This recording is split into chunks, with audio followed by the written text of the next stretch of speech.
As if the McCrispy couldn't get any better, Bacon and Ranch just entered the chat. The Bacon Ranch McCrispy, available at participating McDonald's for a limited time. Ba-da-ba-ba-ba. Reese's Peanut Butter Cups are the greatest, but let me play devil's advocate here. Let's see. So, no, that's a good thing. That's definitely not a problem. Reese's, you did it. You stumped this charming devil.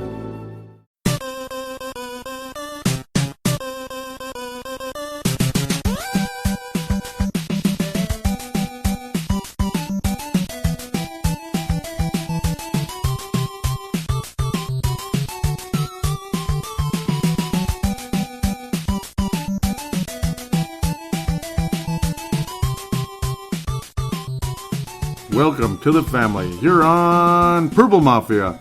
I am your host, Paladino Joey, or Joey Wygen. Purple Mafia is available on iTunes, Google Podcasts, Stitcher, and Double Twist. Thank you once again for joining me today.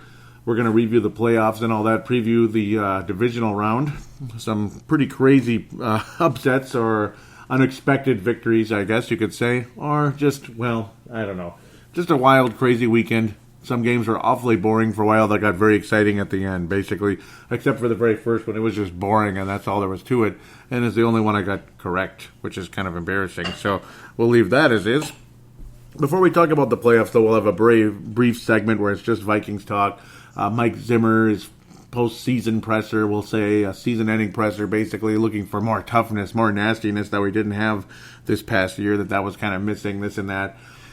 Well, I hope we get that. I think we just generally need to improve certain positions and need to be more cerebral and such. At the same time, we need a quarterback to be more cerebral. We need an offensive line to give better protection. We need a focus on improving the offensive line. I know that's not the only problem. Of course, Kirk Cousins needs to, again, sense the pressure and all that. And obviously play calls that help have him moving around a bit more, like those play actions, those bootlegs, and I thought that was nice. That's where Kevin Stefanski came in and was a better offensive coordinator than John DeFilippo. There were funny comments. Again, we'll talk about that much later in Fan Interaction from Matt Martin. Also, you'll be hearing from him as well. And another call-in where he's calling for the head of Rick Spielman. Love it. He's thinking of maybe we should have had Nick Foles and John DeFilippo come as a package deal, and maybe. But maybe it still would have sucked anyway, I suppose. But, yeah, at least in January, Nick Foles, however he is in the regular season, he's a little different in the playoffs, isn't he? And at least in the latter stages of December as well. Man, Chicago Bears definitely wishing they played us today, I'm sure, because I don't think it would have gone very well at the end of the day. Not a very good couple of weeks for purple teams, we'll say, either. Baltimore Ravens facing a bit of a onslaught today in Lamar Jackson's case. But no, I mean, Kevin Stefanski also going to be interviewing for the Cleveland Browns job, possibly could be leaving to be an offensive coordinator somewhere else, or even be the next Cleveland Browns head coach. Why the Cleveland Browns don't want to hire Greg Williams after doing an incredibly good job is beyond me. See, it's like I'm bitter about the whole loss to the New Orleans Saints in 2009 and what happened to Brett Favre and that headhunting bullcrap. But Greg Williams, bottom line, did a hell of a job with the Cleveland Browns. And I think Vince Germano would agree if he's listening. Obviously, Australian buddy there. Big Timberwolves Explosion follower, and obviously love his podcast with Hank McCoy and Stu Benson called the Courtside Podcast. Highly recommended. NBA conversation from Australia. But no, he's a Cleveland Browns fan also, and I think he would like to keep Greg Williams as the head coach. Kevin Stefanski, obviously, he's been, he's originally from Philadelphia, the Pennsylvania area, and he jumped on with Brad Childress and all that. He worked under offensive coordinator Brad Childress for the Philadelphia Eagles as a very, very young guy, pretty much right out of college, which is pretty amazing. Just right out of college. What is he, 3 years younger than I am, Kevin Stefanski. 3 years out of college in 2005. I would have been 02 if I was a senior in college, so to speak. So yeah, right out of college to the Eagles. Then came with Brad to the Vikings and was basically like a assistant to the assistant to the assistant, kind of like way down there at the beginning, early 20s and all that. And all these years later, he's already graying a little bit like my brother and all that. Some of us gray, some of us bald. He's one of the lucky ones, we'll say. We'll leave that where that is. Kevin Stefanski, though, I think he's a good choice to be offensive coordinator. I think he knows this team as well as anybody. He's been here longer than any of the coaches. I think he brought a good game plan. I mean, it didn't look good against the Chicago Bears, but the Philadelphia Eagles' offense was not that great against the Chicago Bears today. It's just the fact that, I don't know, Philadelphia's defense is good too, unfortunately. It just is what it is. So you look at it that way too. Nobody looked good against the Chicago Bears this year, so you can't say, oh, Kevin Stefanski's not that great, this and that. It's a combination of things, obviously. Offensive line protection and the quarterback being able to sense the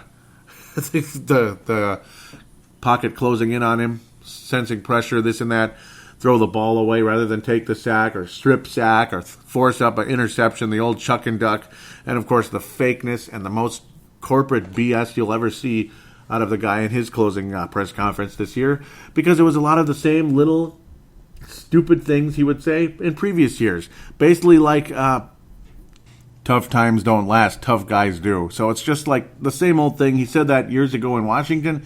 He said that again this year at the end of this press conference. And it's just like, I don't know. I mean, it's like a broken record with the guy. Is he real? Is he fake? Is he this? Is he that? Is he just like those car salesman type of people? Is he just like those engineers at my job that just, they smile at you and they pretend to give a crap about you when in reality they don't give a crap about you at all? Well, that's pretty much all it is. I do think that is all it is, and it's just kind of silly. I don't know. Whatever. As long as the guy can go out there and get the job done, I guess that's what matters most. He just reeks of being a really fake person, and I don't think it rubs off well on his teammates either. Remember the whole blow-up with Adam Thielen on the sidelines? That's not a good sign. It's not. You got to think, I mean, you want to believe it's just a good conversation and everything's okay and we can sweep it under the rug. But no, I think they did just sweep it under the rug rather than blow it up even further. But that didn't look good, and I don't think a lot of people would disagree with that statement that it didn't look good what was going on there. He was kind of showing them about how the route is run and this and that. Like Adam Thielen doesn't know how to run a route or something. So I don't know. I don't know. Adam Thielen was kind of staring on, just kind of like, yep, okay, basically at the end. So that also tells you something like, yeah, okay, I get it. That type of response that you get when someone's embarrassing you a little bit on national television, that type of thing. So I don't know. You got to improve the offensive line, this and that. The quarterback, you're stuck with him for at least 2 more years. And the whole talk about, oh, hey, it's just the first year. Hey, you sign a free agent. That was another thing that Mike Zimmer said. And Kirk Cousins said it as well.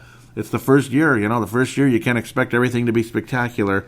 Maybe next year, this and that. But, well, we've all heard that before.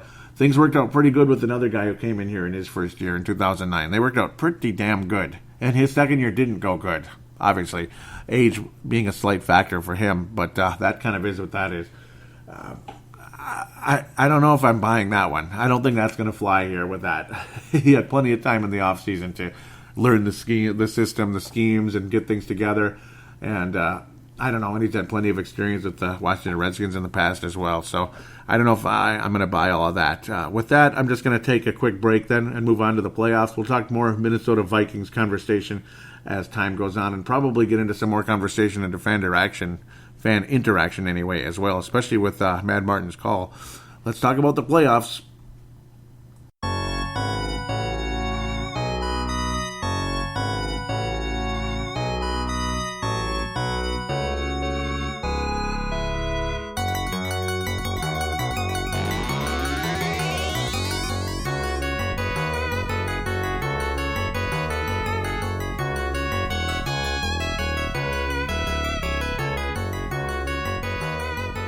And we are back here on Purple Mafia. Time to look at the playoffs. Wild card weekend, and it was wild, all right.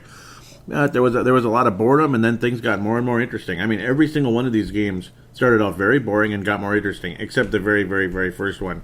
Indiana versus Houston, it was just boring. I don't know. Do I have a whole lot to say about this one? Not really, other than I got this one right. There's a lucky horseshoe. I'm riding the luck of Andrew Luck, and he's heading into Kansas City and stuff, and I think he's going to keep doing well there. We'll see what happens, though. We'll see what happens. Last time he went into Kansas City as the underdog, they won the game because Kansas City doesn't win playoff games.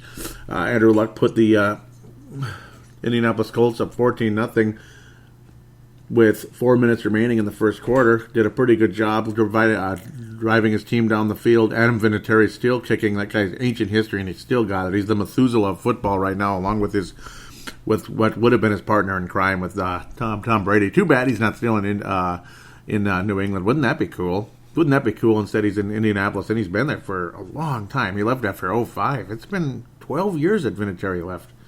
Crazy. Vinatieri, the guy who nailed that kick to end it all. Basically, they just scored 21 points before the half to the Indianapolis Colts, and they just kind of geared in and frustrated Mr. Deshaun Watson throughout the game, and Deshaun just could not get a whole lot done. Attempted 49 passes because they were playing from behind pretty much from the get-go anyway. Quarterback rating 69.7.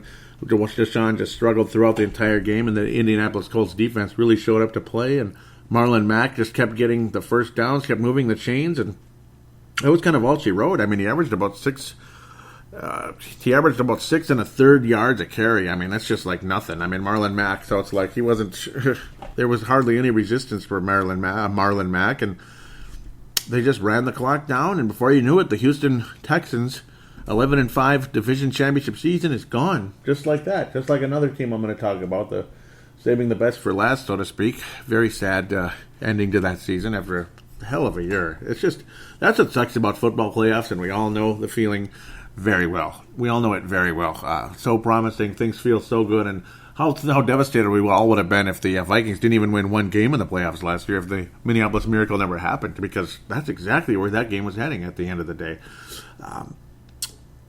Impressive team, the Houston Texans, but I don't know, they got all these good players on offense. Obviously exciting players. Lamar Miller is good and solid. Hopkins is a spectacular wide receiver, but he didn't have a particularly big game. Kute did very well in the game. Lamar Miller is one of the better versatile receiving running backs. He's become quite a veteran now, but he still got it for the most part. Could hardly get anywhere, though, and the Houston Texans hardly could run the ball because they were behind most of the time. Even though it's okay to run the ball at some points in the game, they just didn't balance out the offense. They relied too much on Deshaun Watson, and he tried to do too much, and I don't know, it just wasn't their day, and the Colts just kind of moved on. So that's about all there is to say. 21-7. Indianapolis Colts, not a very fun game to watch. It really wasn't. Seattle and Dallas wasn't fun to watch either on Saturday. Pretty boring game until the fourth quarter. The fourth quarter, things got pretty awesome. Dallas, you just kind of got the feeling Dallas had the momentum from the get-go in this game. And I don't know, Seattle put in a hell of an effort, but Dallas ended up getting the job done at the end. A back-and-forth type of game. A lot of us figured, Seattle's going to win. They're going to be fine. But the whole game, you just felt there was just that little extra pinch of energy with the Dallas Cowboys compared to the Seattle Seahawks. Numerous times in the past, the Dallas Cowboys, here you go, opening playoff game, 13-3 record, 12-4 record, 10-6 record, 11-5 record. And they just, like when Green Bay rolled in there years ago, after Dallas had a 13-3 record, number one seed in the NFC. And Green Bay just went in there, and right out of the get-go, Dallas looked kind of nervous. They looked tight. They looked scared, and Green Bay just rolled all over them and made them look like morons. Dallas would make things slightly interesting here and there, but generally speaking, Green Bay made them look like morons. We thought Seattle might do the same thing to them, the Dallas Cowboys in this game, but this whole season, the Dallas Cowboys, every time you think, okay, they're done, they're finished, there's a little extra toughness in them this year. That could make things interesting, possibly. But it could have been much more interesting if the Dallas Mavericks were the team going to New Orleans, because we know what Dallas did to New Orleans earlier this season. They kept them at bay, and they beat them. And, I mean, it was in Dallas, but still, it was in Dallas. And they got the job done. And this Dallas defense did a pretty good job against Seattle until later on in the game, the second half, where the Seahawks would wind up with 16 points, a couple of two-point conversions after touchdowns completed by Russell Wilson. Sebastian Janikowski's injury did not help either down the stretch for Seattle, and Dallas would be able to hang on in the game. Dak Prescott, he didn't impress that much. He wasn't that spectacular, but there was just that little extra oomph. And then you saw the horrible injury in the game as well with the Dallas Cowboys. That was a heartbreaker. Alan Hearns. I kept thinking it was Hughes, but no, I'm going crazy. It's Alan Hearns. A dislocated ankle, broken and dislocation, similar situation to Gordon Hayward of the Boston Celtics last year when you could hear the snap right under the hoop there, and his leg is pointing one way and the foot is facing another way, and yeah, that was really sad and painful, and I felt bad for the poor guy. And I like interesting. Sorry, I'm seeing Fred Hoiberg the Tom Thibodeau firing going on in the background. Already recorded Timberwolves explosion, already uploaded if you can believe it. So I'm a little bit distracted right now with what's going on with multiple things. But no, when Jason Garrett went over and just held the guys, they were holding hands tough, like hang in there, we're still here with you. And I just, that made me feel warm and fuzzy on the inside. And I don't mean to sound all sentimental and kind of goofy. I like Jason Garrett. I do, and it's like all this talk about, he's this mediocre coach. Dallas is still keeping him as a head coach. So at the end of the day, I kind of started rooting for the Cowboys after that. I never liked the Seattle Seahawks. Richard Sherman's gone anyway, but so it's like I don't hate him as much. I've never liked the Cowboys that much either, but I don't know. I got a soft spot for them after that. And I'm not going to be cheering for them or anything. I'm not going to be, sure as hell, not going to be buying any merchandise. But I suppose against the Saints, I'd cheer for the Cowboys. I guess I'll cheer for the Rams now when it comes to the NFC. I ain't cheering for no Eagles. I'm not cheering for the Saints. And I don't know. Cowboys and Rams, well, whoever wins that game, I hope they beat the other team at the end of the day. God, it sucks what happened on the other side. And jeez. But the Dallas Cowboys end up getting the job done. They were just the better team by a little bit. Ezekiel Elliott was strong throughout the entire game. Again, this is what happens when you're able to get like 5 yards a carry over and over and over and over. This is what happens. You end up winning the game, even if it's by a slight margin, and you need that extra little oomph from your home crowd, this and that.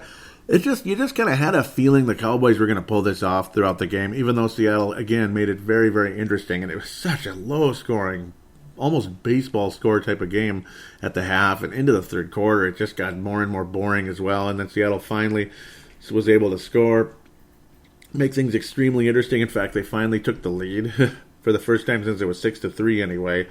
And then you thought, okay, maybe Seattle does have this, but the Cowboys in that fourth quarter, with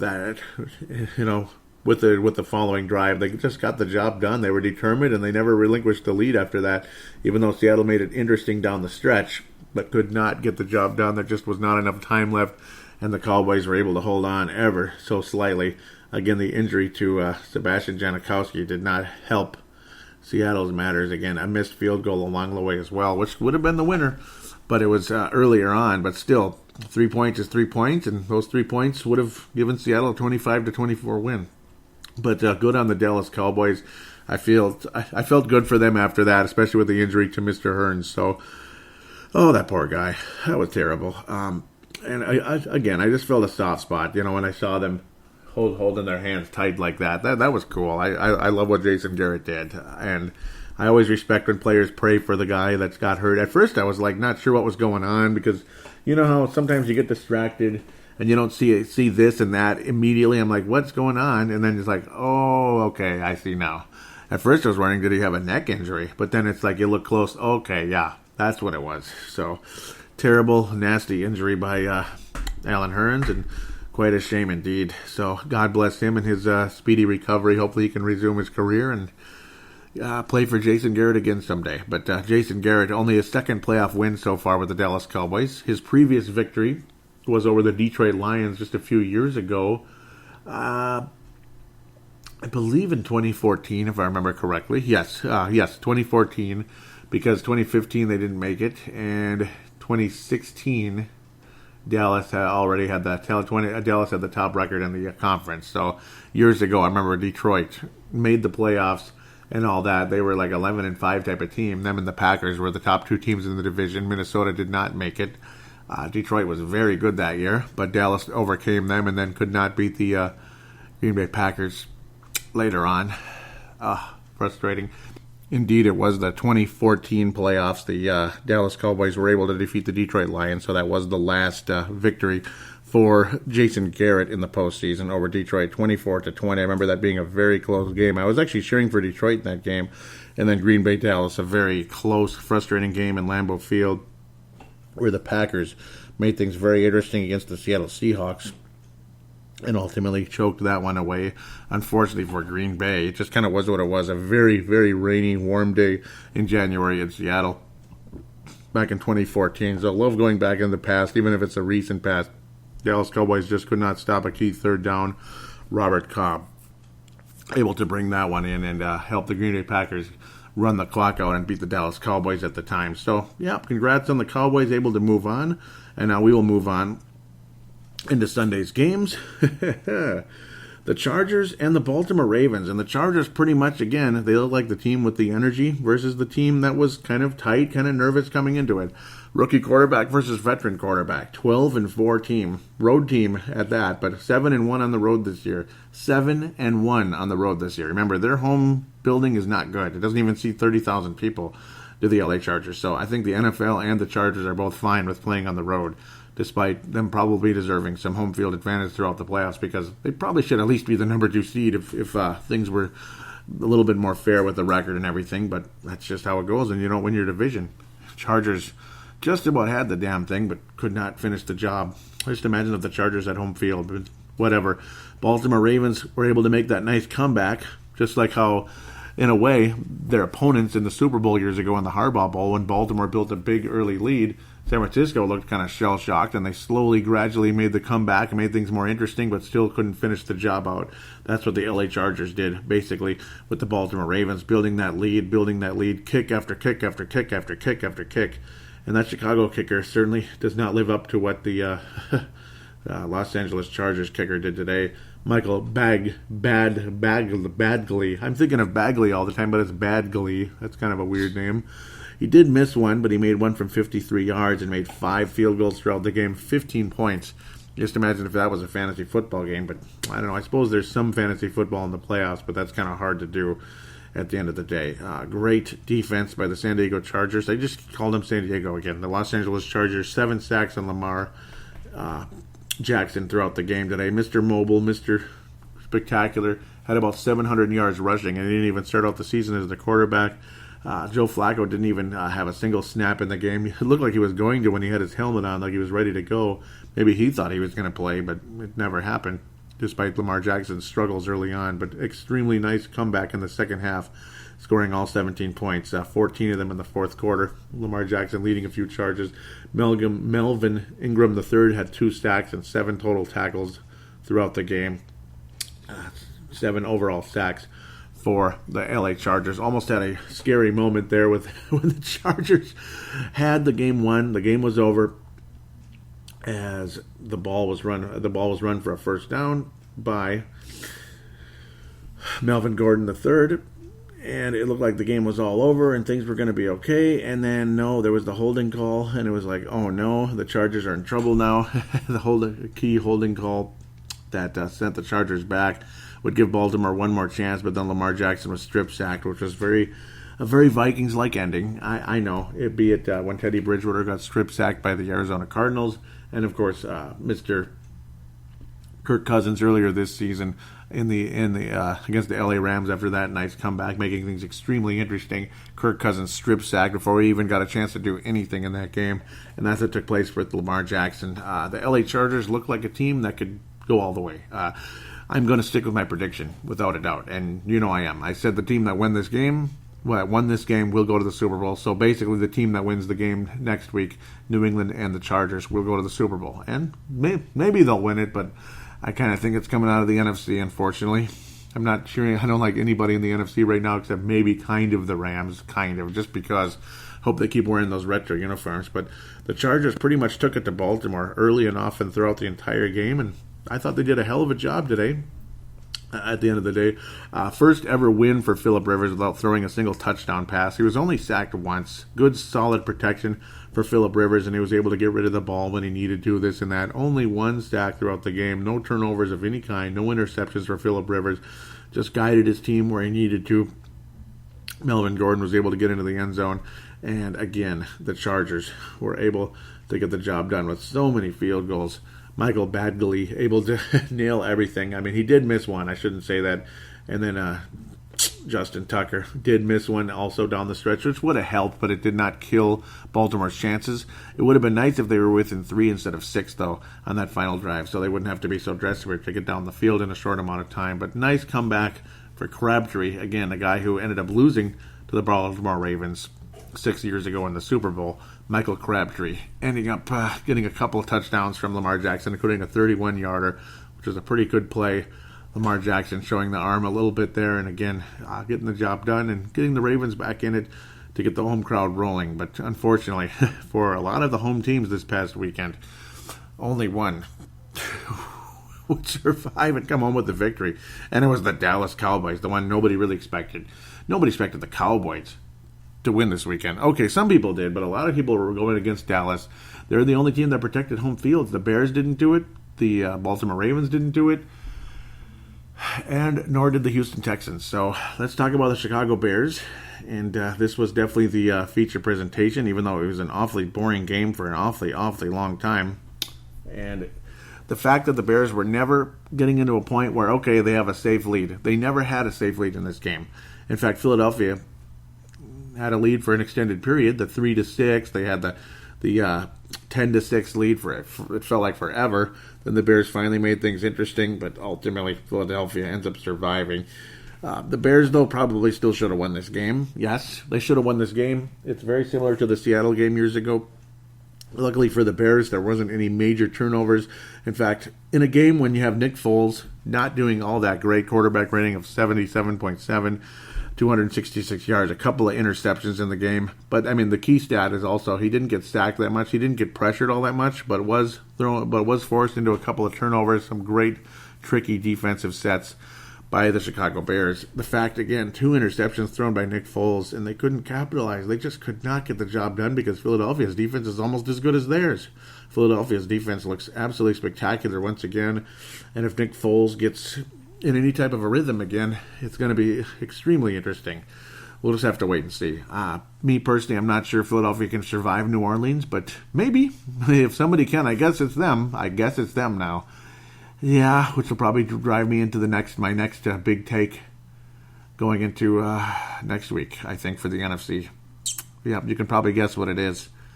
Yep, you can probably guess what it is. Mitchell Trubisky was solid, though, in the game. He made some awesome throws, showing the arm, the accuracy. I was very impressed with Mitchell Trubisky in this game. I thought he did a very good job. He was only sacked twice. He showed the mobility. He also threw for 300 yards. He did not have the big, crazy turnover. Congratulations, Chicago Bears, even though today was just an absolute gut-wrenching heartbreaker. That frickin' Philadelphia defense is just too good. The frickin' offensive line from Philadelphia was just too good. Unbelievable rush defense by Chicago throughout the game, just swallowing up Darren Sproles, but unfortunately just could not stop Nick Foles on that final play. Fourth and 3, 4th and 2 at the goal line. Just could not keep Golden Tate out of the end zone. They stopped Alshon Jeffrey, the former Bear, many times, but could not get the final stop on 4th down. That would have been the game. The Bears would have been guaranteed an advance to Los Angeles, and I think they would have probably beat the LA Rams.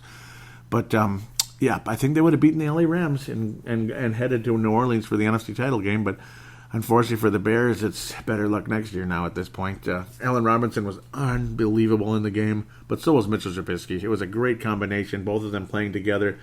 I kept thinking it was Eldrick Robinson with the Vikings, kind of a smaller slot receiver guy with some great plays, some great, that 45-yarder down the stretch, which made things so interesting and helped the Bears score and take the lead, but they just could not keep Golden Tate out of the end zone, the former Detroit Lion. Remember that trade just earlier this year when it's like, oh, I guess Detroit's giving up already. Golden Tate, that key addition, and he's got Philadelphia at least in the second round now. A little more of Nick Foles magic hanging in there, staying alive. Jordan Howard just, could not get things rolling that much today, but in a lot of ways it was just too close a game. And Philadelphia's rush defense was just that good, just like Chicago's rush defense was just that good. I mean, Philadelphia's got one of the best defensive lines and offensive lines in football. They recognize the most important aspects of the game. Certainly not the most exciting offensive line and defensive line, the trenches, but just like the old days, it still matters most. As much as you might want to believe it's only the quarterback, it's only this, it's only that, in the 90s, like the Emmitt Smith, the running backs, and all that stuff. But who really was the guiding force for those 3 Super Bowl titles for the Dallas Cowboys? The best offensive line in football. As much as we hated them, they were the best offensive line in football for Dallas. You just could not bring the frickin' Troy Aikman down. And unfortunately, with all that incredible, amazing pass rush that Chicago has, Khalil Mack, I mean, you never saw Nick Foles on his back. Never. He got hit a lot, but he was able to get rid of the ball. And again, that's also good on Nick Foles for being able to get the release, get rid of the ball in time, throw the ball away, whatever, so he didn't have to take the sack. But, heartbreaking. The bottom line, though, the Bears still had this game won. They had the field goal made, and it's like, the stupid douchebag timeout like every damn coach does, and I'm sick and tired of it. I hate it. I think it's just, I think it's bullshit. I really do. Pardon my French. I'm just losing it. You can tell it bugged me, but I mean, it's part of the game. It's annoying. Parkey made that thing right down the middle, so you figure, okay, he'll make it anyway, and everything's fine. But apparently, Parkey is been known to hit the uprights at least once a game, basically, pretty much, and he hit the uprights again, and it still almost went in, but then it bounced off the crossbar, and boy, Chicago Bears feeling that pain that we felt again when we drove down the field. Teddy Bridgewater and Kyle Rudolph helped the Vikings get down the field in position to win the game, basically on a chip shot field goal. 43 yards isn't the easiest thing in the world, but there wasn't any wind in Chicago today, which that's one of the reasons why you didn't have a ton of turnovers and like 9 missed field goals and stuff throughout the game. It wasn't that windy, which might have helped Dan Bailey as well, but we'll worry about Dan Bailey next year.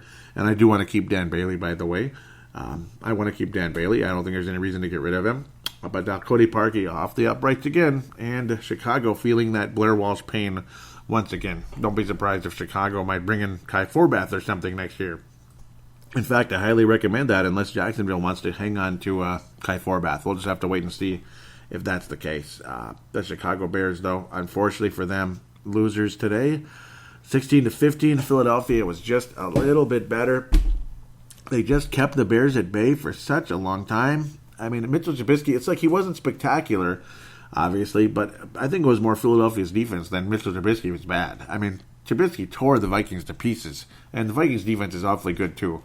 So, I mean, the Bears can win at home, they can win on the road, and you know what? They were in position to win the game. Mitchell Trubisky did guide this team down the field when he needed to. He had them in position to win, and unfortunately, nobody can do anything about it. The kicker has to make his kick, and he didn't make the kick, and that's just the bottom line. Jake Elliott only attempted 1 kick in the game, and he made it. Period. 43 yards. Just imagine if he missed that 1 kick. The final score would have been 15-13, probably. In fact, it would have been. The Bears would have just tried to run out the clock at that point, if humanly possible. Despite Philadelphia getting within 2, the Bears would have still had time to burn the clock down, God willing. But I'm sure the strategy would have been a little different. But again, the Bears would have probably ran the clock down and won the game. But Jake Elliott did make his kick, and he is a good kicker. Parkey, I don't know what to think. He made kicks earlier in the game, but I don't know, all chip shots, and he didn't make this one. This would have been his long, only 43. And apparently he could make them from way out there, 53 yards away, but he did not get the job done when it mattered most. And that's all there is to say about that. So let's jump in and preview the games coming up in the next week, if humanly possible. Divisional round. Indianapolis Colts heading to Kansas City to open up next weekend. It's going to be a thriller, man. It's going to be a thriller.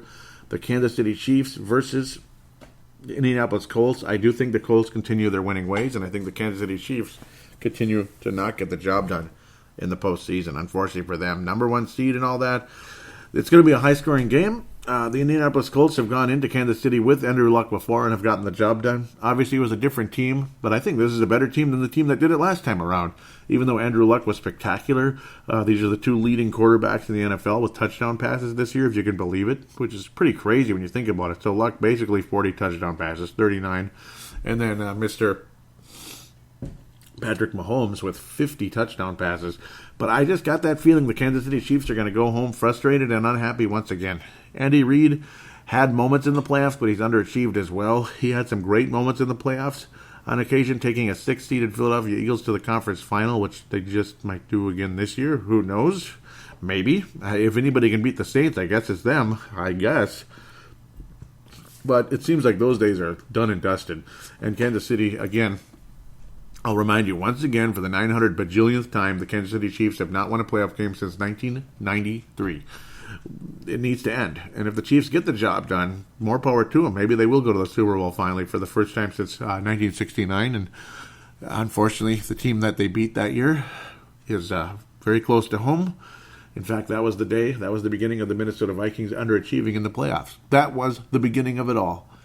Everything starts at some point. Everything starts at some point. This planet had its first flood at one point. Its first rain was a great flood. The first rain ever on this planet. At least in biblical times. Maybe way before that, who knows? But biblical record, yes. Everything starts at some point. The Chargers' road record started at some point. The Philadelphia Eagles' Super Bowl history started at some point. Nick Foles taking over. Boom, boom, boom, boom, boom. The Boston Red Sox finally started beating the New York Yankees. The curse of the Bambino started at one point, too. The trade of Babe Ruth, and they won like 20 series in a row versus the Boston Red Sox until 2004. Yeah, everything starts at some point. The curse of 1969 was the start of the Minnesota Vikings' playoff failures. The good news is everything like that can end. There's usually an end to that too. So hopefully the Minnesota Vikings can put an end to that at some point. Vikings won't get a chance to avenge that game this year, unfortunately. That would have been pretty cool if it was Minnesota versus Kansas City in the Super Bowl and the Vikings shut down Patrick Mahomes. But I think the Indianapolis Colts' strong defense and good offense, they're a very, very, very good football team. I think they have a very good chance of winning the AFC. I don't think they will. But I think the Indianapolis Colts are going to advance to the AFC Championship game. And at the end of the day, I do believe that, let's go to the next game, Dallas and the Los Angeles Rams. For me, there's no reason why again, this is a Saturday game. There's no reason why the LA Rams shouldn't take care of the Dallas Cowboys. So, I mean, the LA Rams, I think, are very happy. They're not playing the Chicago Bears. Dallas has a defense that can shut you down, can frustrate you. They can get the job done, but I think this Rams offense is going to be primed and ready to go. And maybe this is a huge momentum for the LA Rams. Unfortunately for them, they're the number 2 seed, so they'd have to go to New Orleans again, which they did earlier this year, and that did not go well. In fact, it didn't really go well at all. The one team that could have really frustrated Jared Goff and knocked him down was the Chicago Bears. Unfortunately, the Chicago Bears aren't going to get that chance to take care of him. I do believe the Los Angeles Rams end up defeating the Dallas Cowboys and advancing to the NFC Championship game. I think it'll be a kind of a cozy win, something along the likes of 31-20, 31-17, something like that. I think the Colts beat the Kansas City Chiefs, a very high-scoring 41-38 type of epic battle that might go to overtime like a kick at the end of the day. And the Indianapolis Colts defense stands strong and frustrates the Kansas City Chiefs. I think the offense and defense get the job done, frustrate Patrick Mahomes, but I think the offense will shine in a lot of ways. And again, Kansas City is going to score points. Maybe it'll be closer to like 31-27, something like that. But one way or another, Indianapolis Colts defense will do enough to contain Patrick Mahomes and allow the Indianapolis Colts to advance to the AFC title game. And then we talk about the Los Angeles Chargers heading to New England. New England has not looked good for quite a while. They don't look like the same team. They don't look like the chemistry's there. Gronk is is on his last leg, even though he's not even that old, but he's aging too quickly for whatever reason. It's sad to see, quite honestly. Tom Brady's not quite what he was. A lot of times we doubt Tom Brady, and then boom, boom, boom, here he comes. And put it this way, if the New England Patriots beat the LA Chargers, there's no stopping them. They're going right back to the Super Bowl, and they just might win it. And I think if they do go back, I think the Patriots win the Super Bowl at the end of the day. But I do. If the Patriots can build enough momentum to get past the Chargers and or Colts or Kansas City Chiefs, they'll win the Super Bowl. They're the only team in the AFC that I think that would actually win the Super Bowl at this point against a certain team from Louisiana. But I think you kind of know who that is. Just maybe. But the winner of this game will advance and win the AFC. At the end of the day, I'm sticking to my guns on that one. I do think the Chargers win the game, though. I think the Chargers are just primed and ready to go. I think they're the better team right now. I love the New England Patriots. All of you know that have listened to the show the last several years. I love the Patriots. I want them to win the game. I'll be rooting for them. But I do believe that the LA Chargers will be the better team. They end up scoring. I think it's going to be a lower scoring, kind of a grinded out type of game. But Phillip Rivers and Tom Brady, it'll be a mano-a-mano. There'll be a number of yards. There'll be a number of points. It's going to be lower scoring than the other one, though. Kansas City and Indianapolis will be an entertaining game. The Patriots, at the end of the day, do not get the victory. They score 27. The Chargers get 31, ended up advancing to the AFC title game, and I do believe, again, they represent the AFC in the Super Bowl. They'll beat the Chiefs or the Indianapolis Colts, and in this case, the Colts. They'll defeat the Colts and win the AFC title. They'll actually have to host it, which is kind of sad at the end of the day if that's the case, which might not be a good thing, but I do believe the Chargers will win the AFC at the end of the day. I do believe that. On the other side, the game that matters most, New Orleans and Philadelphia. It's going to be an epic battle indeed. I do believe, actually, this one's earlier, but I think it's saving the best for last. The defending champions against the probable future champions, the heavy favorites to win it all, I think the New Orleans Saints. This is going to be not only the game that decides who wins the NFC, it's going to be the game that decides the Super Bowl. The winner of this game wins Super Bowl 53, in my humble opinion. This is it. Just like this is your defending champion, in that case, the defending AFC champion. They weren't the champions. They lost by a couple of yards. Tennessee Titans and the Baltimore Ravens in 2000 when Brian Billick called it out. I'm calling it right here. The winner of this game wins Super Bowl 53. Philadelphia Eagles somehow, someway survive the New Orleans Saints. They will beat the Rams and they will beat the whoever. They'll beat the Patriots again. They'll beat the Chargers in the Super Bowl. Unfortunately, I will be furious. It's just how it goes. But no, I'll be absolutely furious. But I do believe that the New Orleans Saints edge, and I mean edge, the Philadelphia Eagles by 3 points, something along the likes of that. It's going to be a very epic battle, very entertaining game. It's going to be much higher scoring than Chicago-Philly. It's going to be something along the likes of 38-30, 38-35, 38-31, something like that. But I think the Saints end up defeating the Philadelphia Eagles. I think it's a resounding victory over the Rams. I think the Saints win by like 10 or more over the Rams, and they win Super Bowl 53 over the Chargers at the end of the day. So I'm sticking to my guns there. But the winner of this game wins the Super Bowl. The Philadelphia Eagles would beat the Rams, and they would beat the Chargers / whoever on the AFC at the end of the day. It'll be a miracle run, and they'll be like the Houston Rockets of 1995. Don't ever doubt the heart of a champion, which I'll hate to see it happen, but reality is what reality is sometimes. Maybe the Chargers do end up winning the Super Bowl, and if it's Eagles and Chargers, oh my God, I'll be praying and praying and praying. Go Bolts, get the job done. Get the job done, baby. But I don't know. I think the Eagles, if they can defeat the New Orleans Saints, I think the momentum is going to be on their side like you wouldn't believe, and it's going to be the same old crap again. So with that, we'll take a break and get to fan interaction after this.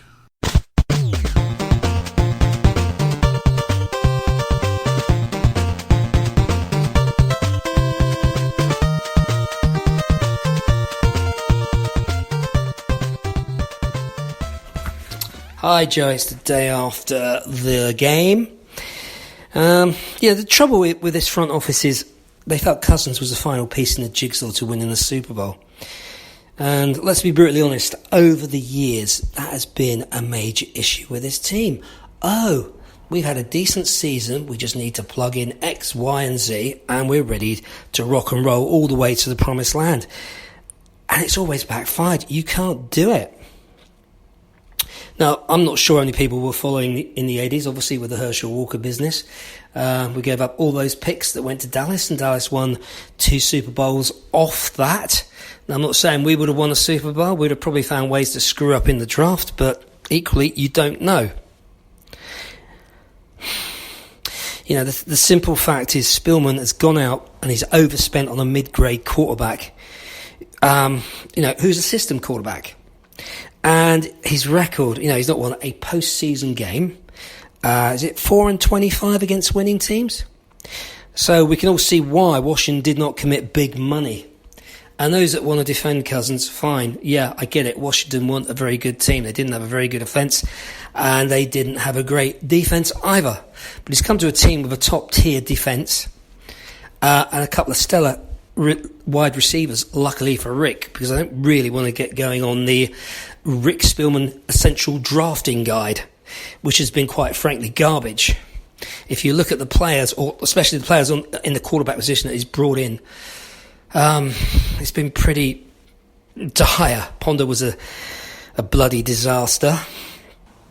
Then, of course, we had the one-legged Bradford, another first-round draft pick gone away for a player that clearly had major issues. And then, of course, it's Kirk Cousins that has been brought in as the answer to all our prayers. Anybody wanting to say, oh, what about Teddy Bridgewater? He was North Turner's pick. Simple as that. So you can't trust the general manager on the quarterback position, which is the make or break of any franchise. Now, as to his wide receiver picks, let's be brutally honest, those first rounders have been a complete dumpster fire. He's got lucky with the likes of Phelan and Diggs. Otherwise, can you imagine what this team's wide receiver core would be like currently? It'd be a bloody disaster as well.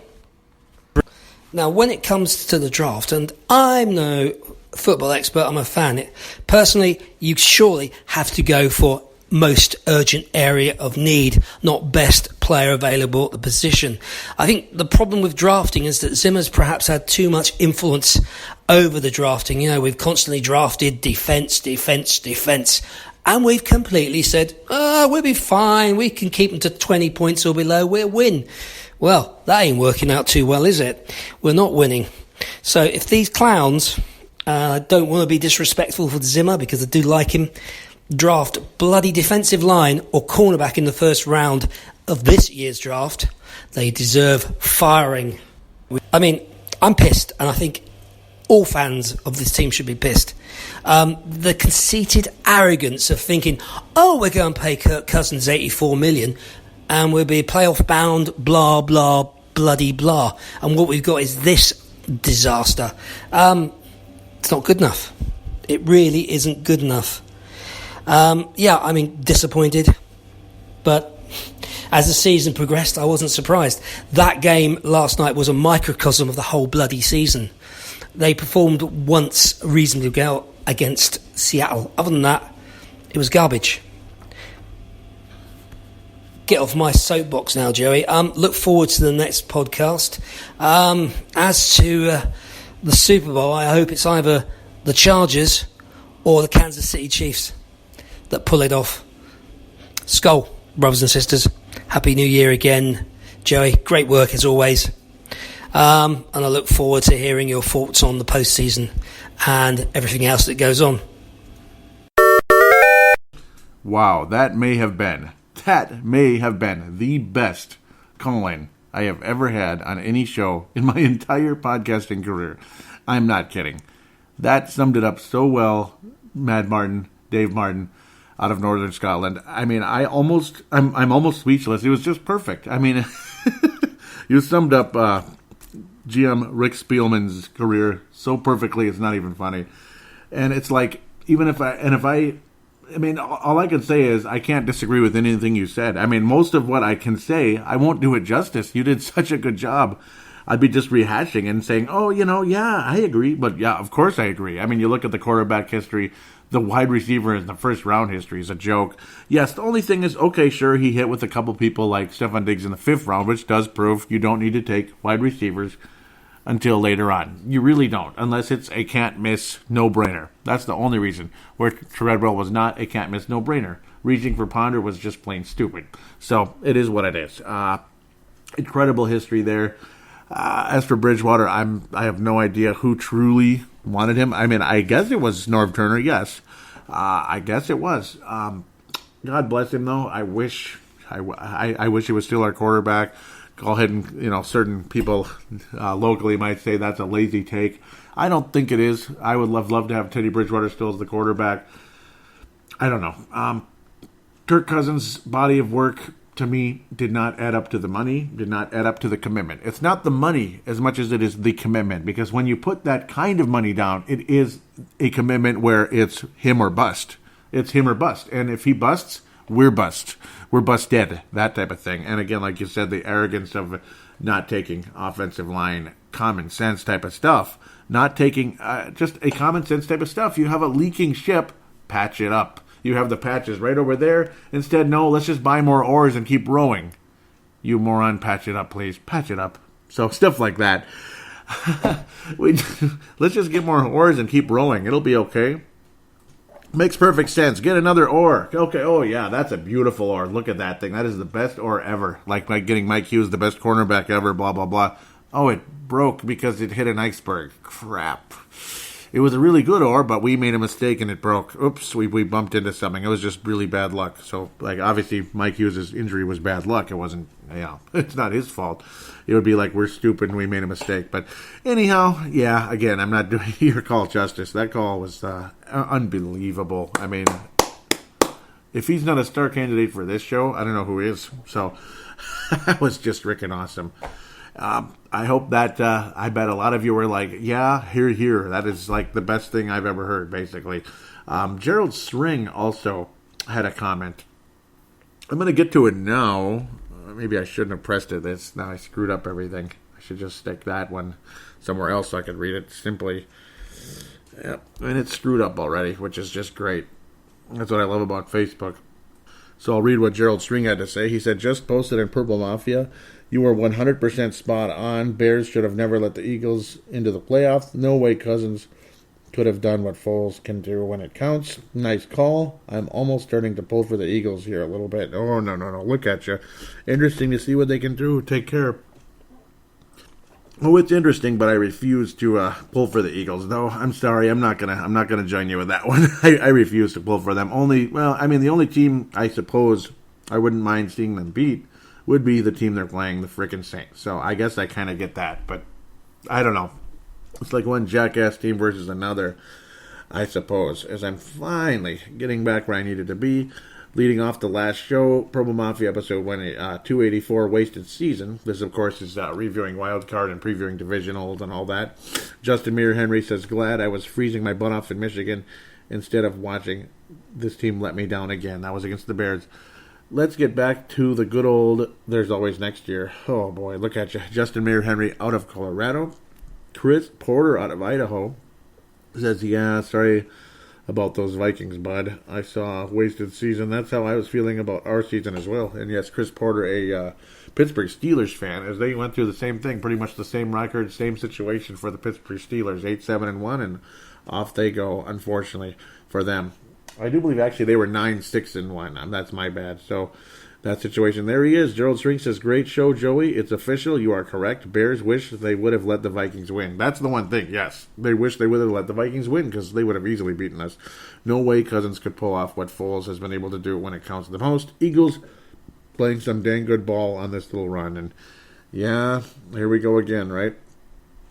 I'm not a fan, but, I guess somebody has to be, right? Bengals finally fired Marvin Lewis after 16 seasons. I was saying about 10 years too late. Sebastian Barton was saying $10 on Hugh Jackson becoming the head coach of the Cincinnati Bengals. It's possible. It's possible. You never know. Because, yep, he worked with Mr. Marvin Lewis before. Sebastian continues, says, I'll trade them Zimmer and Cousins for 2 bags of footballs. Would be the best ever, signed Teddy. That was what I was saying. Sebastian actually would like to get Case back. He says he just gelled with this team, had the it factor. Even if he's a backup to a kid, don't care. He was good in the locker room, and yes, I would love to have him as a backup. I would love to have Case Keenum as a backup again. Maybe he could be our Nick Foles, I guess, in a sense. He said I was saying I would love to have him as a backup at least. I always wanted him. I wanted it to be him and Teddy, and may the best man win. And I know. I mean, who knows? But unfortunately, that's probably never going to happen. Maybe Teddy will come back someday, sometime. But very unlikely, unfortunately, at the end of the day. Mike Zimmer, I posted about how, Zimmer and Spielman. So Zimmer and Rick Spielman will return to Minnesota, but unfortunately for them, they are both on one-year deals, so there's no major commitment coming their way just yet. Scott Isaac Johnson, as there is a lot of discussion in here, says, sticking with Zimmer and Cousins, well, there's always next season. 4-12, what's the Vikings' worst record in the season? That would be 13-3, Scott Johnson. And it happened twice, so 13-3. I'm even going to write it in there. I thought I replied to him, but I didn't. 1984, and under Frazier in 2011. Oh, remember that crappy-ass season as well. So, as they're there, written down and all that, hope I spelled the guy's name right, Mr. Frazier. Scott Isaac Johnson. Brett McCarthy says, glad. Now go get an offensive coordinator and linemen, not lineman, and fix this. Maybe Kevin Stefanski, Brett. Are you okay with him? Out of South Dakota, Brett out of South Dakota. Cedric Paulding out of Mississippi says, I'm okay with Zimmer staying, but Spielman should have been let go as the clock hit zeros yesterday. I'm holding off judgment on Cousins until we put a new quality O-line around him. Zimmer needs to get a real offensive coordinator. Zimmer's seat should be sizzling hot going into next season. And I think it is. He is right now on a lame duck contract. There has been no talk about an extension, not even a one-year extension yet for him or Mr. Spielman, though that can change very quickly. Curtis Pate says, well, another year of drafting guys we don't need and passing 60 times a game because no line to run with. Yep. Shelby Lund, some interesting conversation back and forth, says Zimmer made his bed when he dumped $84 million into the bleep show. That is Cousins. He will ride that flaming turf to the unemployment line. Maybe it's karma for the BS he pulled with Case last year. A guy takes you to the NFC Championship game and you dump him like he did. And he basically kept saying he has a horseshoe the whole year, Mr. Zimmer. This generates a ton of conversation, and I mean a ton. So we'll get going here. Let's see what Celestar Thomas had to say to her. Shelby Lund, that was her name. Celestar Thomas says, not sure Case was the answer, but I prefer to stay with Case instead of wasting money on a quarterback that hasn't done anything. Just doesn't make sense. Cousins is who we thought he was. A quarterback that can handle pressure, hence his record against winning teams. Yep, I agree. Josh Mayer Henry out of Colorado says, Case is the same quarterback he was prior to being in Pat Shurmur's system. Look what he did in Denver. I live in Colorado. Yep, yes he does. And the fans here want him gone also. Him and Shurmur hit lightning in a bottle last season. Not saying I'm happy with Kirk, but I don't think we would have lost a few more games with Case under center. Interesting. Yep. Shelby Lund says, I think Case had built a chemistry with Diggs and Adam that Cousins will never have. Well, that could be a point there. I felt Case at least gave us a chance by extending plays. Cousins has zero ability to do that and lays down as soon as there is pressure. I would trade Denver straight up and eat the salary difference if I was making the call, but that will never happen as long as Zimmer is there. He would have to admit he was wrong, and he can't even do that when it's obvious. Gerald String responds, says, I didn't realize that was you on here. Didn't have a clue you were a Vikings fan. Hope also, apparently he knows Shelby Lund. Hope everything is going well for you up in North Dakota. A lot of great people up there in that part of the world. So apparently that's where Gerald is from originally, I believe. Correct me if I'm wrong, Gerald. Purple Mafia Hall of Famer, by the way. Interesting conversational back and forth. Gerald continues saying, furthermore, if you look way back, that was my opinion also. Keep Case. Keep the $84 million in your pocket and go get some O-line players. Too much money for slightly above average stat guys. Also not a great history of playing well in big games, and not sure he's ever made the playoffs. He has, but he lost. He lost to the Packers. If he has, I don't remember anything too big from him there. And yeah, they lost to Green Bay, a certain team that we play every year. Trey Buckholz wraps up this comment anyway, says, Shelby Lund, you realize the GM makes those decisions, not the coach. Case is garbage. Look at the Broncos. Case was a flash in the pan. Anyone who thinks different is going off emotion and not knowledge. Interesting thought process there, Trey. Eric Mustard says, Can't post a screenshot, but Facebook translated. Oh yeah, that was it. Came out. I love you for some reason when I meant to say, oh goody. That was weird. Brent Jacobson says, I can't say I'm surprised. Again, he is also a Purple Mafia Hall of Famer locally here. Of the two, I was kind of thinking Spielman would be a goner. Me too. But frankly, I am not sure either deserve to be gone. Gerald String says, if they don't make the playoffs next year, should be over for both. Tired of being the Bengals of the NFC. Huge point there. Oh, we are right now turning into that. Though I think the ultimate team like that might be Detroit. Team that can't win a bleeping playoff game since 91 there. Oops, I didn't want to write that. Now I'm getting behind here. Gerald Swing. Tene Brown out of New Zealand says, I'm glad Zimmer is still around. He's exactly who I'd want as coach. So, okay. So a vote of confidence from Tene out of New Zealand. So that's the end of that thread. Now we move up to this one. I think I lost a subscriber or two, at least on the page, unfortunately, for posting this. Some people just get mad. They think I'm a bandwagon fan for writing this. Not bandwagon. I'm the opposite of bandwagon. Or I'm bandwagon fair-weather fan. I put, report, Minnesota man accused of robbing local team of $84 million. It's one of those memes out there where it has Kirk Cousins' smile and then the measurement behind him as if he's a prisoner or whatever, or he was caught, whatever. Minnesota man accused of robbing local team of $84 million. A lot of people laughed on that one, but no comments. Lots of likes and laughs and shares from that one. Some people, I think I lost a follower or two, unfortunately, for that. But, oh well, people can get offended by little things, I guess. So luckily, we got a couple of comments here when I said I finally posted a thread. I should have posted it yesterday afternoon. Next week, I think I'm going to post it on there so I could get more comments. But at least, hey, you guys commented, though, pretty quickly, too. That's impressive. I'm actually very impressed with the turnout here on this. Thanks, guys, for this. Mark Carlson, most recently, but I guess we'll start with the most recent one anyway. I like to usually go oldest up, but that's okay. Mark Carlson says, I can't believe Dallas is still alive. Maybe they have finally figured out how to play as a team, or did they just get lucky? A little of both. He said, I thought the Eagles wouldn't match up so well against the Bears, but that game turned out to be kind of fun to watch. We Viking fans all know what it's like to have the field goal kicker blow the game. Yep, I wanted Baltimore to win today. At least there would have been some purple left in the season. Oh well, I had to do a double take when I heard some NFL news report that a certain team might play their home games in London, UK next year. And I understand the problem, but holy cow, London? Who dreams this stuff up? Skol, Mark from Iowa. Yeah, that is pretty crazy. San Diego Chargers, right? Or, excuse me, I just called them San Diego again. Los Angeles Chargers. Gerald String says, I already commented, but you were spot on. Bears shot themselves in the foot beating the Vikings last week. Do you think Cousins could have played as well as Nick Foles when it counts? Nothing in his history would tell me that Cousins could lead a team in the postseason.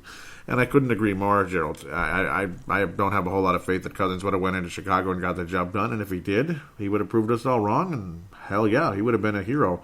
The sad part is you get that huge win, and then you're just going to L.A. or whatever. Or in our case, it'd be the New Orleans Saints. You get all that, and then you have to go to the Saints, and you're only in the second round. Oh, that's the crappy part. Gerald String continues, saying, just think 2 more exciting seasons of beating up on teams with losing records. Guess there's always the 2021 season to look forward to, LOL. Which might be exactly... Yeah, I hope that's not the case. Maybe they figured it out and we'll be unbelievable next year. Let's hope so. Brett McCarthy says, so sick of the Cousin haters. If they knew anything about football, our offensive line is terrible. We lost a coach at the beginning of the season.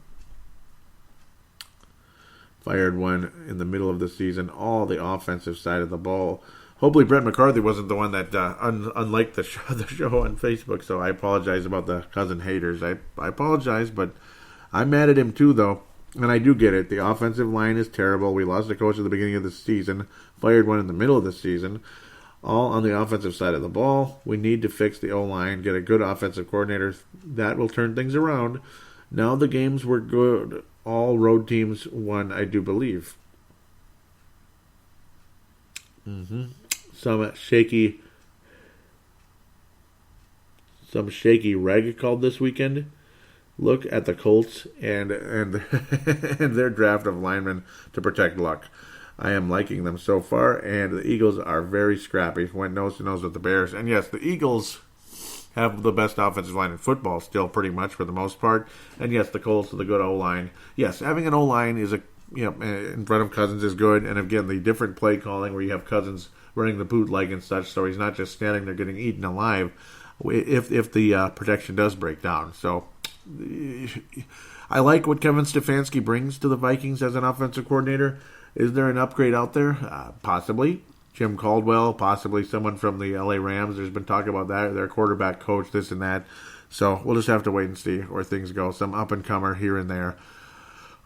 Kevin Stefanski, I would not complain if he's the long-term OC for the Vikings. Yankee Zong out of Brooklyn Center says, why didn't the coach let the kicker go in on third in case shit like the Bears situation happens? Yeah, I mean, I don't know. I mean, it's a tough situation. It really is. Why did he let the kicker go in on the third? Yep. Yeah. Oh, you mean like earlier on? Yep. I see. On third down. It just kind of is what it is. It's one of those second-guessing things. There's not a whole lot you can do about now. Dub Brothers says double doink, and that's what it was. Eric Mustard says bong, bong, go to Bears. But I'd rather see them win than the freaking Eagles, though. I'd rather see them win. I'd rather see bong, bong, go the Eagles. But unfortunately, that just wasn't the case. Wow, still over an hour for this one. But I suppose usually my postseason shows get to be over an hour because a lot of games to talk about and fun. Thank you guys for commenting. I appreciate the activity. I think last year I posted a thread like this, and it was real quiet. This time, good commentary, guys. Way to stick with it, and I'll post it again next week, the thread for the divisional round. Thanks again, guys. That was very, very, very worth it. Good thought process. And I understand you're frustrated with people hating on Cousins, Brett McCarthy. I understand. So, I mean, I don't know. We're frustrated. You're frustrated. At the end of the day, I mean, winning will change it all. Winning really does cure all, and hopefully that's where we had. And nobody disagrees that this team needs a better offensive line. Nobody disagrees that we need a better guard at the very least. One thing that Mr. Rick Spielman got extremely lucky on, and that we have to, because I wanted to close the show on this before I pass out the stars and everything and give out the contact details. One thing that I think Rick Spielman does deserve credit for, even though it's luck at the same time, but one thing also as well that is something very, very fortunate to look forward to for the Minnesota Vikings with the offensive line is sit down for a minute and think about number 75 and how fortunate, like you wouldn't believe we are to have him. Oh my God, are we lucky as heck that we were able to draft Brian O'Neill and he ended up being as good as he was. What an amazing pick he ended up being. What a lucky pick. I mean, we got lucky there, beyond lucky. How lucky are we that he was actually much more ready to go than we thought? Despite, there's a lot more physical growing he needed to do. And, he still needs it, and he'll need it in the offseason and everything. He'll probably come back much better next year. There was talk that he could be extremely good someday. But the fact that he held his own as well as he did this season was definitely something that's been under the radar that I think a lot of you probably, when you sit down and think about, you're just basically like, holy cow, yeah. Including myself, when we get all frustrated thinking of how awful the offensive line was, because it was. How beyond fortunate are we that Brian O'Neill was at least there, and that how quickly he developed and was ready to go in such a dire situation we truly were in when we had the key injury down the stretch during the course of the season, and then he took over and did a heck of a job. People are already talking about he just might be the left tackle of the future, and you could move Riley Reef to the right guard. And left guard. The left guard, which is where Nick Easton was before. Nick Easton, you can't count on him coming back with that type of injury. But at the same time, I'm not going to cut him either. Nick Easton's a guy, hey, wait it out. Hopefully he can come back, and he could at very least be a depth position, which would only make us that much better. If he's a backup guard, that would be great. Backup guard, backup center. Nick Easton might end up being that. If it takes him another year to get truly healthy or halfway into next season. But maybe you take one tackle and one guard. You got a strong opinion on one. I do have an opinion on somebody so far. It might be, it's a guy who's floating right around where the Vikings will be picking at 18th, and he's by far the best player available at that position. That would be a guy named Cody Ford. out of Oklahoma. Definitely a guy to be thinking about. Cody Ford is a name that you'll be hearing a lot between now and the end of April. Cody Ford. Hopefully the Vikings are able to get somebody of his caliber and maybe bring in another tackle as well.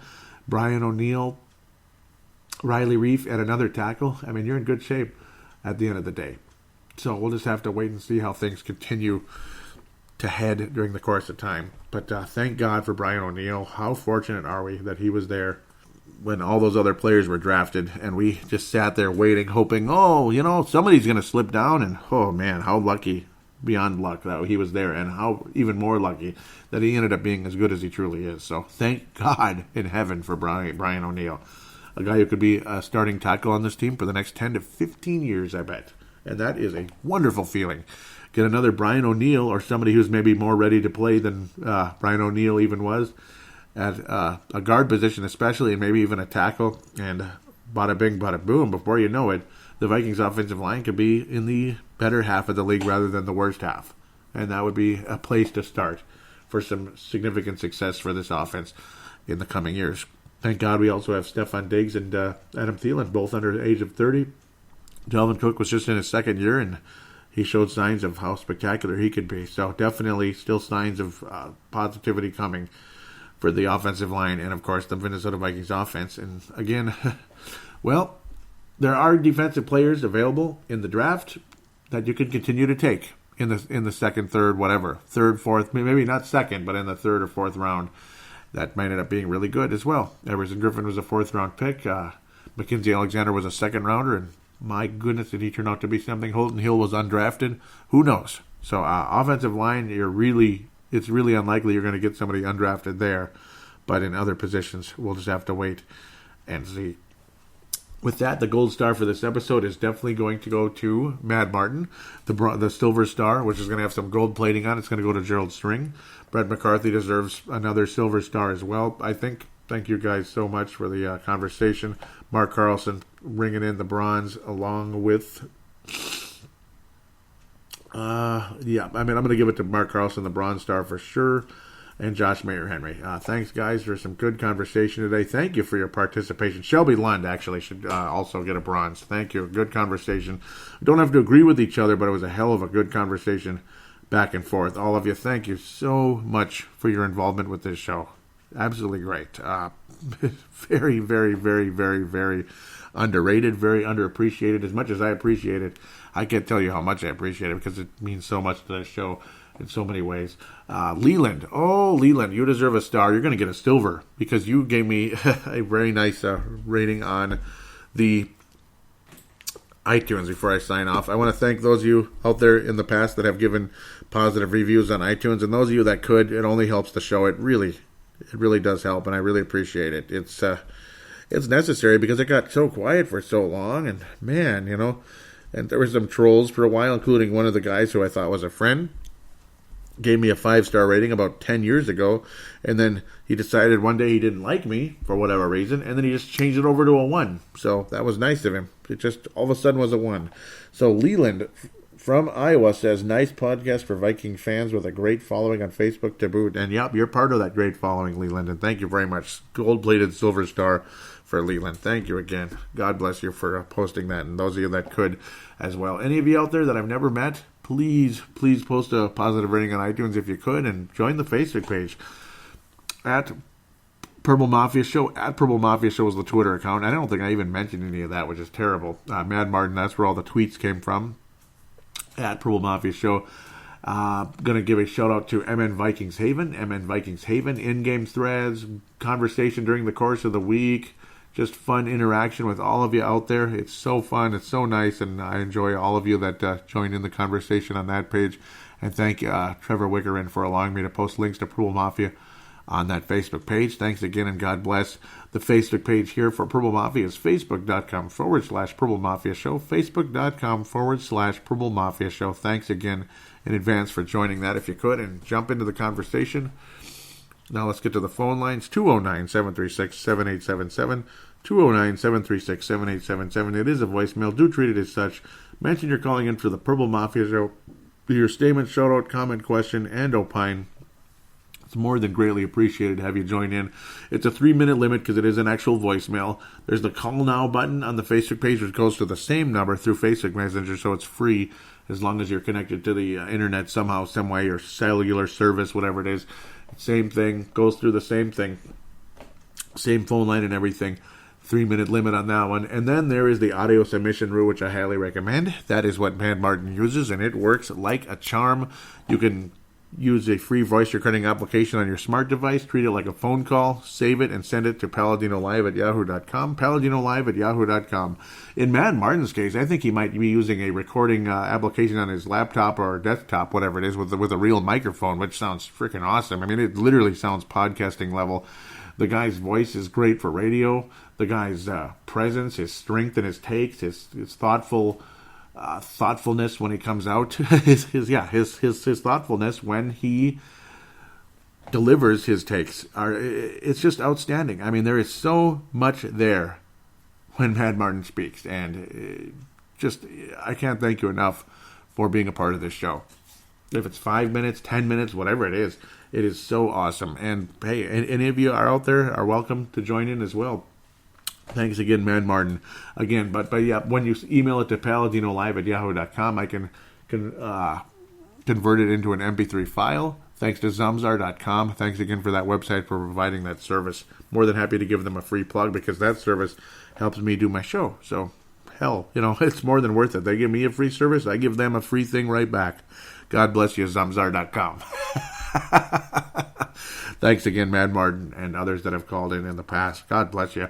So with that, again, please do give a positive rating on iTunes if you could. It only helps the show. iTunes or Google Podcasts. Thanks again. And thank you so much, Leland, for doing that, taking the time to do that. 5-star rating. It's just so nice. So with that, the weather's been up and down just like the stock market. Sucks that the Bears are out already. I mean, division rival and all that, but I just don't have the angst for Chicago that I have for Detroit, or especially Green Bay. I'd cheer for Detroit over Green Bay in a playoff game. I feel for Bears fans today. And, what a promising, awesome season. I'm happy for them that they have a quarterback of the future. They have a great defense. They have some pretty good receivers, obviously, a good, strong running back. But it's just right now, I feel it. I feel that whole thing, 12-4, all that. What a damn waste, What a damn waste when that ball bounced off that freaking upright. Horrible feeling. It just makes you sick, and you feel, what an absolute waste. Go ahead and say, there's always next year, but why not this year? When you're good enough, go out there and get it. And then the son of a gun misses again. It's just, that's what sucks about football. It's not like a video game where you can save it and then hit the reset button and, there, now he made it, now he won. Nope, there is no reset button. The only reset button you get is next July, next August. OTAs in April, the draft. Next year, nobody knows what next year is. Maybe the Vikings go 13-3. Maybe the Vikings go 6-10. We don't know. That's what sucks about all this. We don't know. Hopefully they do go 13-3, and hopefully they mean it this time, damn it, if you know what I mean. Hopefully we actually get the real thing, real home field advantage, and actually, protect home field for once, because I don't think the Vikings have protected home field since getting US Bank Stadium at all. I think the home field advantage so far there, the fans do their part. The fans do their part for the most part. I mean, not every fan is perfect, but the team has not been doing their part since opening that building in 2016. I'm annoyed with it so far. Stop losing home games to mediocre teams like Detroit, to teams like, as good as Chicago is. Stop losing to them. Make it a home field advantage and do something with it. That's what Minnesota needs to do. And Chicago amazingly could not finish the job today on their home field. They couldn't do it against Green Bay in 2010 either. Chicago, boy, oh boy, you got your work cut out for you. You need to start winning playoff games. Damn it, just like we do. With that said, God bless all of you. We'll talk to you in a week, and quickly as these playoffs start, they end even faster before you know it. And it'll be the NFC and AFC title game already. And it'll go from 4 games to just 2. And then down to 1. With that, I'm going to bid adieu for this week and talk to you again in 7 days.